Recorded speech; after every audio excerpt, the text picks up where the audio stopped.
Сәлем достар, сіздермен бірге Әйгерім. Бүгін сіздермен қазіргі таңда хит болып жүрген карамельный пирогтың рецептімен бөлісетін боламын.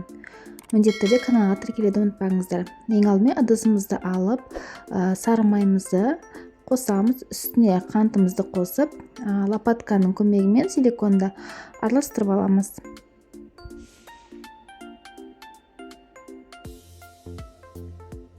Үстіне бір жұмыртқа қосып, тағы да араластырамыз.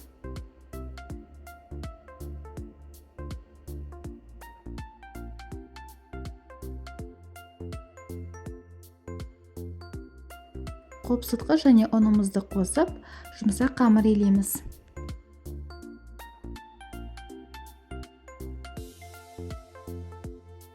Достар, мен қазір Сибирский здоровье компаниясында жұмыс істеп бастап жатырмын, және де өз командама сіздерді де шақырамын. Бизнестеріңізді бастауға болады, немесе қолжетімді бағада продукциясын қолданып, денсаулықтарыңызды жақсартуларыңызға болады. Міндетті түрде осы WhatsApp нөміріне жазыңыздар. Енді дайын болған қамырымызды холодильникке 10 минутқа қойып қоямыз.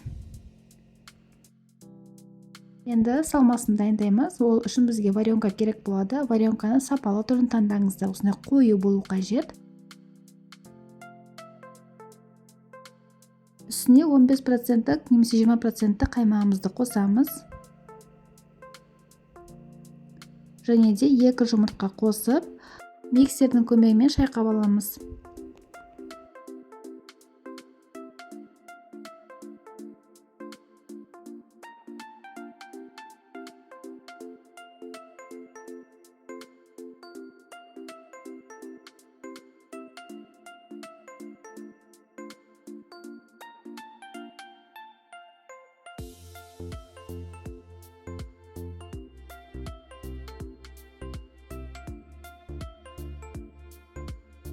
Енді қамырымызды алып, біркелкілетіп орналастырып шығамыз.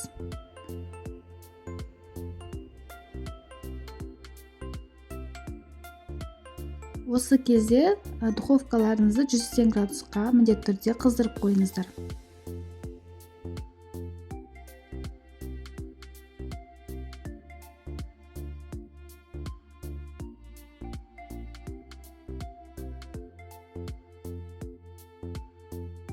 Пирогымызды 180 градуста шамамен 30-35 минуттай пісіріп аламыз.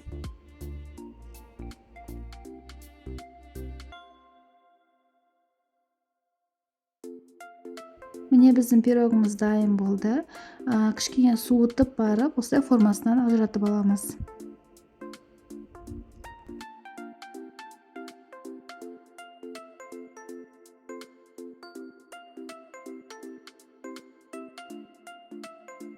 Қазіргі таңда хит болып жатқан пирогтардың бірі, міндетті түрде осы рецептпен жасап көріңіздер. Сіздерде де осылай өте дәмді болып шығатынына мен сенімдімін. Сіздермен болған Әйгерім, астарыңыз дәмді болсын. Келесі видеода кездескенше сау болыңыздар.